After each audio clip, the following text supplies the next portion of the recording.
Hola, bienvenidos a nuestro podcast. El día de hoy vamos a resolver una duda que muchos seguramente tienen y es acerca de cómo compartir el Evangelio de Jesús a otras personas en nuestro diario, en nuestra vida cotidiana. Espérenos.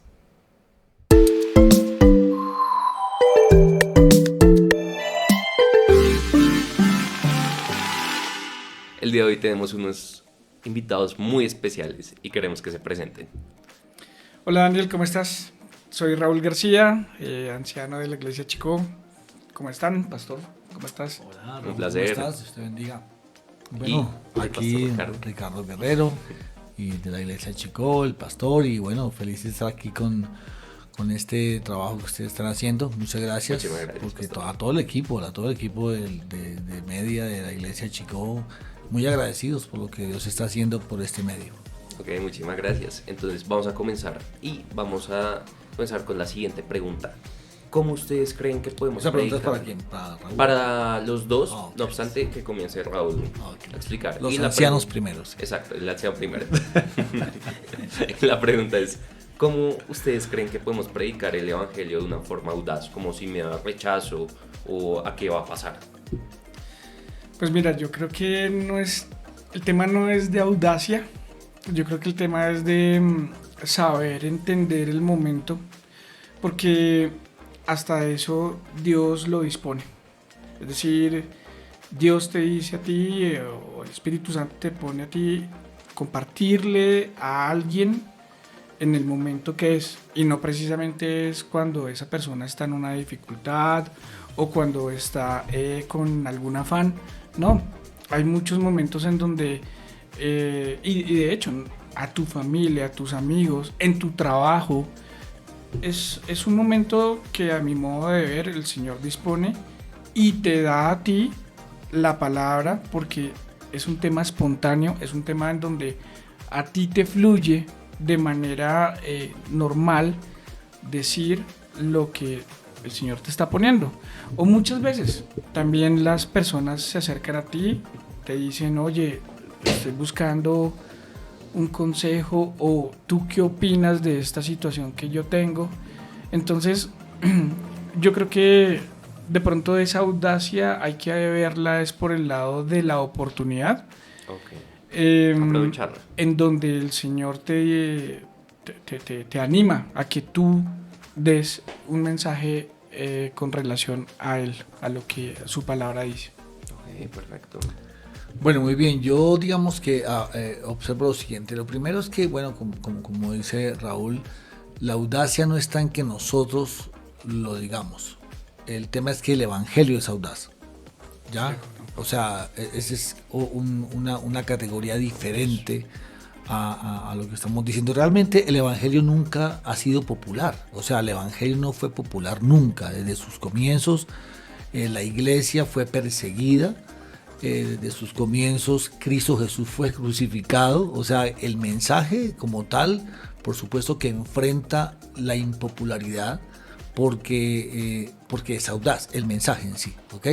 Entonces, nosotros lo que hacemos es cómo participamos de un mensaje que en su naturaleza misma le transforma la vida al ser humano. Nadie está dispuesto a que le cambien la vida, ¿no es cierto? Realmente el ser humano está acomodado en lo que queremos hacer. En podcasts anteriores se ha hablado acerca de cómo entregarle las cosas a Dios, por ejemplo. Sí, pues fíjate, es tan complicado que al ser humano nos tienen que enseñar a entregarle las cosas a Dios, cuando debería ser lo más natural.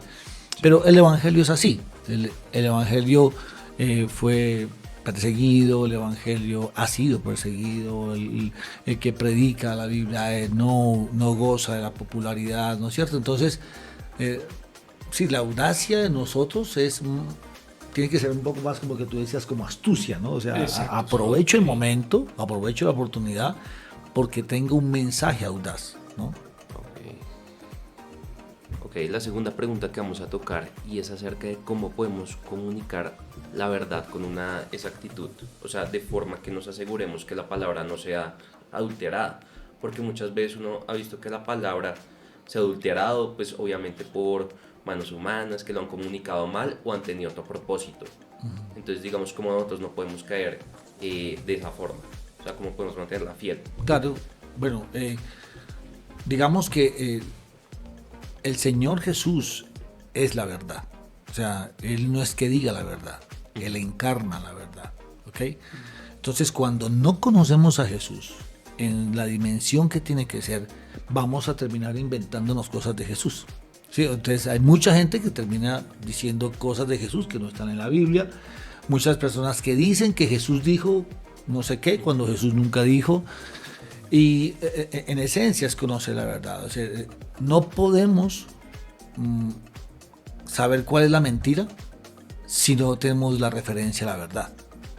¿Sí me explico? Es decir, si tú no lees la Biblia, que es donde está revelada la palabra de Dios, si tú simplemente tu único devocional es con WhatsApp o con memes o con cosas de esas, sí, o con un youtuber que te habla por ahí y no te lleva a la palabra de Dios, pues vas a terminar creando un concepto de Jesús que es totalmente falso. Y muchas veces de ahí nacen falsas doctrinas, herejías y por supuesto comportamientos en el ser humano que los puede hasta justificar diciendo que Jesús dijo.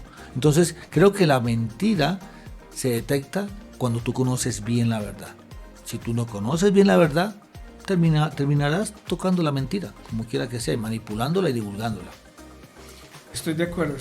Y Dani, lo que pasa es que mira que en cualquier tema de la vida, en cualquier tema que tú quieras hablar con una persona, de alguna manera demanda conocimiento, ¿sí? Y más si tú vas a hablar de Jesús, pues en ese sentido tienes que ser responsable, ¿sí? Más si tú estás queriendo dar ejemplo o tú que estás queriendo dar un mensaje claro de la palabra de Dios. Tenemos que tener una base, un soporte, y es conocimiento. O sea, el ser cristiano demanda conocer de la palabra de Dios para no desfigurar ese mensaje, para darlo de la manera que es y sobre todo para que también el Espíritu actúe sobre ti en el mensaje que quieres dar. Si tú no haces eso, si tú no estás en capacidad de hacerlo, pues podrías caer en mensajes que no son claros, desdibujados, o incluso pues terminar dándoles un consejo desde el punto de vista de superación personal a alguien y no desde lo que realmente importa. Es el mensaje de Dios, ¿sí? De hecho, podría ser un mensaje que sí, de pronto anima, porque pues claramente tu propósito es de alguna manera ayudar, pero la idea es transformar con el mensaje, porque la palabra de Dios es transformadora, y eso es lo que debería buscarse. Me parece perfecto. La siguiente pregunta que vamos a tocar es acerca de cómo nosotros como cristianos nos podemos mantener preparados, como en cada ocasión que se nos presenta, para proclamar o instruir pacientemente en la palabra a quienes no la entienden o no la aceptan. Okay, ¿quién quiere que responda? Okay, listo. Bueno, un poco como la dirección que venimos hablando, ¿no? O sea, la palabra de Dios en Hebreos 13:8 dice Jesucristo es el mismo ayer y hoy y por los siglos. Es decir, ni Jesús ha cambiado, ni su palabra ha cambiado, ni la misión de Dios ha cambiado. O sea, sigue siendo la misma. Lo que sí cambian son los tiempos, lo que sí cambian son las circunstancias, las sociedades, el ser humano como un ente de una sociedad. Vamos cambiando. Y creo que la forma más apropiada es tener una buena teología de todo lo que observamos. Me explico, tú puedes observar la situación política del país. Esa situación política le cabe una teología. La situación de los empresarios, la situación de la familia, la situación de los jóvenes, a todo le cabe una teología, sí. ¿Cierto? O sea, entonces nuestra tarea, nuestra responsabilidad como cristianos conocedores de la palabra de Dios es mantenernos en esa, como decía Raúl, en ese plan de conocer la palabra de Dios y cómo el Espíritu Santo, ahí es donde obra el Espíritu Santo, que es finalmente como el inspirador de la palabra de Dios. El que convence, ¿cierto? a fin de cuentas. Sí, convence, y el que nos permite a nosotros entonces llevar un mensaje actualizado de un libro que tiene más de 2000 años, ¿cierto? Porque muchas veces las personas se quejan de no leer un libro histórico. No, y muchas veces también la gente se queja de que no entiende lo que están leyendo, sobre todo en la Biblia. Entonces, Claro. digamos, ¿cómo se pueden instruir en Pero ese tú no caso? puedes entender la Biblia Sí. si tú no tienes al Espíritu Santo. Sí. Esa es la verdad. O sea, mientras leas la Biblia sin el Espíritu Santo, estás leyendo un libro histórico. Muy interesante, pues vemos canales que se especializan en contar la historia, recrearla, unas superproducciones, y está bien, gracias a Dios conocemos la historia por muchos de esos lados. Pero la Biblia es una espada de dos filos, como dicen, ¿no es cierto? Penetra, no dice penetraba, no dice rompía, no dice Sí, es del revelaba, no, presente. es ahora, es un presente continuo. Entonces, esa es la capacidad que da el Espíritu Santo para que cuando leas la Biblia, entonces el Espíritu Santo te revela cómo es que lo que está pasando tiene cabida ahí. Mientras no tengas esa capacidad o esa voluntad, diría yo, no más que una capacidad, porque creo que es tener la voluntad, y el Señor dice que si nosotros queremos tener al Espíritu Santo, lo pidamos. Así que los que nos están oyendo, los invitamos a que le pidan al Espíritu Santo esa llenura para que cuando estén leyendo la Biblia, entonces la misma Biblia te lleve a la situación que estamos viviendo. Entonces creo que eso es una tarea que tenemos todos, independiente. Tú eres un joven, pero conoces la Biblia. Hay personas menores que tú que conocen la Biblia. Yo soy mayor que todos ustedes, y hay personas mayores que yo que conocen la Biblia, pero conocerla es una cosa y contextualizarla en nuestra realidad es otra, y a eso estamos llamados. ¿Y tú cómo lo ves, Sí, Raúl? pues mira, hace un momento hablábamos de tener conocimiento, ¿sí? Entonces, cuando tú estudias la Biblia, pero además de todo, tú estás con disposición a ser usado, a ser transformado, a poder, como dice, de manera sobrenatural, porque Dios es sobrenatural, ¿sí? A ser usado. Yo lo interpreto como que en tu diario vivir, en tu cotidianidad, y en paralelo al estar estudiando la palabra de Dios, Dios te empieza a hablar y Dios te empieza a mostrar cosas, ¿sí? Dios tiene muchas formas de hablar. Entonces, ¿qué es lo que va a pasar? Que el Espíritu poco a poco te va a empezar a decir y a mostrar la realidad de las cosas, que al final, de manera coloquial, y lo que hoy día conocemos, es que tú empiezas a correlacionar esa palabra, eso que tú lees, con lo que tú estás viviendo, con las circunstancias que estás afrontando, con las noticias que estás escuchando, y empieza el Espíritu Santo a mostrarte, a decirte cuál es la realidad de las cosas, cuál es el fondo, y además de todo te empieza a decir cuál es tu papel o qué es lo que tú tienes que hacer. Te voy a poner un ejemplo. Por favor. Entonces, y nos pasa a muchos, o a mí me pasó durante mucho tiempo. Yo no podía, yo iba conduciendo por una calle y a mí me cerraba un taxista, y eso era una pelea fija, era... Sí, claro. ¿sí? Entonces... Qué peligro, anciano. Entonces, claro, cuando al principio no era tan conocedor de la palabra, pues claro, me agarraba y claro, no era coherente con lo que decía hacer. Pero cuando tú empiezas a entender la palabra, el Señor no te dice no te bajes a pelear o no respondas. Él te empieza a hacer ver, ese señor lo hizo accidentalmente. Ese señor venía con un afán y le tocó hacer eso. Estaba esquivando un hueco, no te diste cuenta. ¿Eso tiene que ver con el llamado a ser manso? No tanto. Eso tiene más que ver con el actuar bien, proceder bien, tomar decisiones correctas, ¿sí? Entonces, lo mismo, yo creo que el Señor me salvó de muchas cosas porque yo me pude haber bajado a pelear con ese taxista y pude haber muerto, ¿sí? Pero más allá, yo también en ese momento era egoísta porque no pensaba en mi familia y en los que dependían de mí. Entonces, como estaba tan sesgado, como no conocía, como no estudiaba, no tenía esa profundidad, pues ya... Pero ibas a la iglesia. Sí, claro. Pero lo que pasa es que el Espíritu Santo te empieza a proveer y a llenar de herramientas. En la iglesia hay gente ¿Sí? que cierra los taxistas. Sí. A revelar y a decir, no, espérate. Así no son las cosas. Espera, piensa. Okay. ¿Sí? Alguien podría decir, no, pero eso no es más que ser sensato y que prudente, es ser inteligente, actuar de... No, espérate.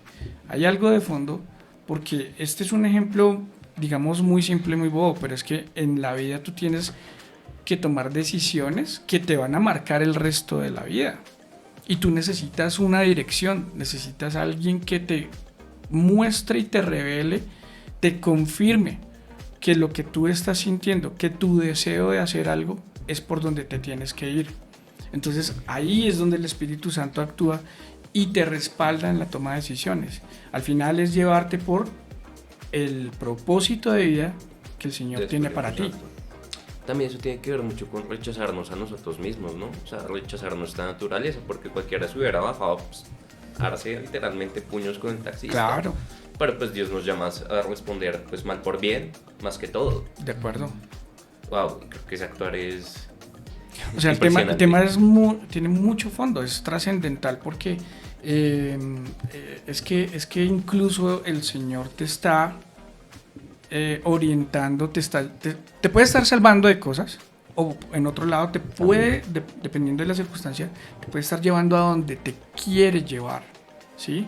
Y muchas veces uno acepta de pronto como a regañadientes y bueno, está bien. De mala gana. Sí. En la Biblia tuvimos a Jonás, ¿no? Bueno, sí, está bien, me voy para Nínive, al fin. Sí, a compartir ¿Sí? el Evangelio. Sí. Pero mira lo que tenía el Señor detrás de todo eso. Y el Señor al final, lo hemos dicho varias veces, o siempre es algo que tenemos que tener presente, es la voluntad de Dios es perfecta. La voluntad de Dios quiere solo lo mejor para ti. Y el propósito es mucho mayor. Entonces ahí es donde uno, hombre, yo creo en Dios, no solamente tengo que ser coherente en lo que sigo, ¿sí? Sino también tengo que dar ejemplo y el testimonio de uno. Y la trascendentalidad de esto va en que la palabra misma nos lleva a que tenemos que ser sal y luz. Es decir, tan trascendentales que nos volvemos un referente dentro de la sociedad si hacemos las cosas bien. Y puedes trascender en las vidas de unas personas para acercarlos más al Evangelio. Claro, entonces me devuelvo donde empezamos. Entonces yo tengo también que ser coherente para, no solamente en conocimiento, sino en mi proceder para poderle decir a esta persona, no, mira, estás equivocado, o la palabra de Dios te dice, ten en cuenta esto. Entonces, si yo soy coherente, pues esta persona va a ver que de alguna manera ya no peleo con los taxistas y resuelvo las situaciones en mejor medida, ¿sí? Me parece perfecto. Y ya para terminar, me gustaría que nos recomendaran alguna cita bíblica o algún capítulo especial de la Biblia que ustedes crean que nos pueda ayudar a compartir el Evangelio. Bueno, realmente más que una recomendación, es un mandato, ¿no? La gran comisión es el mandato, es la gran tarea que nos ha dado el Señor. Es decir, todo cristiano debe saber que es responsable, somos responsables de hacer discípulos. La palabra nos dice de acompañar, mentorear, guiar, inspirar.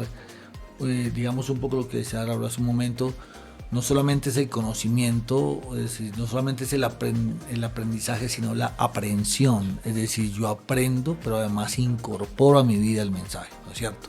De esa manera yo voy conduciendo a alguien. Pero el texto está en Mateo capítulo 28 y nos dice, el Señor dice, toda potestad me ha sido dada en el cielo y en la tierra, ¿cierto? Por tanto, vayan y hagan discípulos de todas las naciones, bautizándoles en el nombre del Padre, del Hijo, del Espíritu Santo, enseñándoles a guardar todas las cosas que yo les he entregado, y aquí yo estaré con ustedes hasta el fin del mundo. Pero la palabra es, o sea, el por tanto es una palabra de autoridad aparte de Jesús. Es decir, esta es la tarea, ¿sí? Vayan y hagan, enseñen la palabra, vívanla, por supuesto, no se puede enseñar lo que no se vive. Bueno, eso es, por un lado está esa cita que nos habla el Señor Jesús, pero también en Filipenses capítulo 1, el apóstol Pablo desarrolla toda una vivencia que él tiene, está en la prisión, y en la prisión él está predicando. Y en la prisión están aprendiendo, y otros ya están predicando lo que él ha predicado, ¿no es cierto? Es decir, hizo discípulos. El apóstol exactamente hizo discípulos, cuyos discípulos hicieron otros discípulos, ¿no es cierto? Entonces, el apóstol Pablo es un ejemplo tremendo de lo que significa estar entregando el mensaje como parte de su vida. El apóstol Pablo no hubiera podido vivir si no era predicando, ¿no es cierto? Esa era la esencia de su vida, y por eso consideraba que vivir era Cristo y morir era ganancia. Pero vivir era Cristo, vivir para Cristo, vivir para enseñar a Cristo, vivir para predicar a Cristo. Entonces, pues allí tenemos como dos referentes en la palabra de Dios en cuanto a esa tarea de enseñar, predicar, divulgar el Evangelio.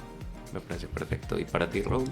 Pues mira, yo no me acuerdo bien del versículo, pero de cara a lo que dice el pastor en cuanto a vivir la palabra de Dios, ¿sí? O sea, sí, tienes que hacer la vida en tu vida, ¿sí? La palabra de Dios dice en uno de sus versículos, no recuerdo bien si es Colosenses, pero creo que dice que a donde quiera que vayas, da de lo que el Señor te ha dado, ¿sí? Entonces, hoy día yo te puedo decir que, o sea, me quedo corto para decir cuántas cosas el Señor me ha dado, pero por esa misma fuente yo me veo en la obligación, y como lo dice la Gran Comisión, de ir a dar el mensaje que es basado en la palabra de Dios a aquel que lo necesita, en el momento que el Señor lo disponga. Por eso debo estar preparado, por eso debo estar fundamentado en la palabra de Dios. Ok, me parece perfecto. Muchísimas gracias por escuchar nuestro podcast. Cualquier sugerencia, cualquier comentario lo recibimos para hablar acerca de otros podcasts, o si tienen alguna opinión acerca del podcast que tuvimos hoy, si les pareció bien, mal, nos lo pueden poner, no hay ningún problema. Muchísimas gracias. Gracias, ojalá no parezca mal. Okay. Chao.